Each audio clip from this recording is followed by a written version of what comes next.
Hello, I'm Bert Eiler. This is the PODC Hill Report, and I'm here with Senator Steve Daines out of Montana. Thank you very much, sir, for seeing me today. Glad to be here with you. Yeah, just a few questions leading up to Police Week is, I know you're a big supporter of law enforcement. I can tell by all your challenge coins over there, but why do you support law enforcement so much?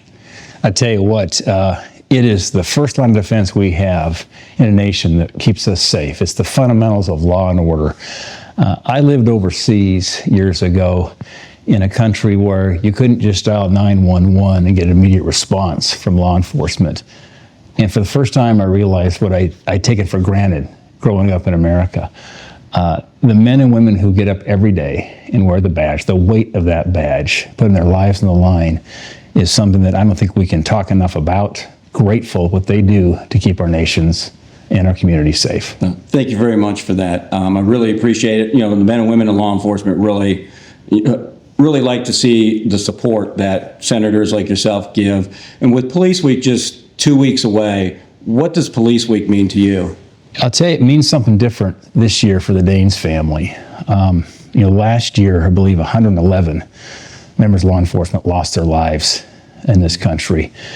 On a more pleasant note, the Daines family is welcoming a new in-law, a member of the Montana State Highway Patrol. Oh, congratulations. She is a state trooper. Oh, she's a state trooper. Tierney, congratulations. Tierney Weinholz of Great Falls, Montana, native Montanan, born and raised in Great Falls.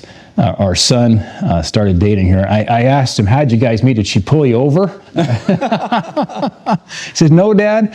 I invited her to be a +1 at a wedding, and one thing led to another, and they'll be getting married in August in Montana. But as we've gotten to know Tierney, we love her dearly, bring her into our family. Our conversations now revolve around what was work like this week, what happened this past week, the stories we hear from her. Give me a whole new appreciation for what law enforcement does for us, literally laying her life on the line in very difficult and sometimes life-threatening situations.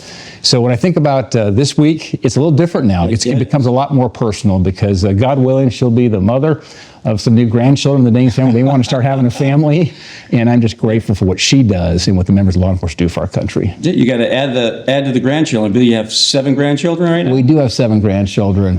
Odd number. You got to make that even. God willing, we'll take that and more. Well, my final question is: you co-sponsored the POP Mail Act, which is basically dealing with fentanyl in the mail for prisons. Why is that so important? Well, first of all, what a scourge fentanyl is to our nation. It's been the leading cause of death for 18 to 45-year-olds. The risk it presents to members of law enforcement when they come upon a scene, whether they're apprehending a criminal or defending life. If they're exposed, of course, they got to carry Narcan because our members of law enforcement are exposed now to fentanyl, which, the tiniest amounts here are fatal. You don't die of an overdose of fentanyl. You die to a slight exposure to it. By stopping it going into our prisons, what it is significant in terms of protecting, first of all, the men and women who are keeping law and order within our prison systems, but it's about making those systems safer and protecting the lives of members of law enforcement. We have fought in many cases for legislation for members of law enforcement. I think about a result that we got here a few years ago where we were fighting on behalf of a member of law enforcement in Billings, Montana. He was injured as a motorcycle cop, and we found out that sadly, you're almost better off if the member of law enforcement dies in terms of the benefits received. Correct. Versus being disabled for the rest of their lives and being the caretaker. We changed that. We got a law passed. Awesome. And it was a very personal story we had in Montana, taking care of the families of those members of law enforcement then, where the families have to be caretakers now for the rest of their lives because they've been severely injured. Well, that is something. And I really appreciate your time, and I understand you're retiring.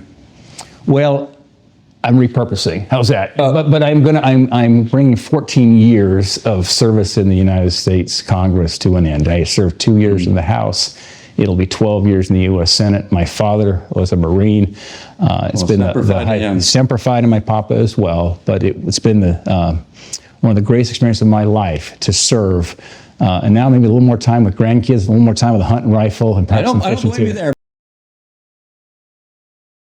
Thank I you. appreciate your time. Enjoy your retirement.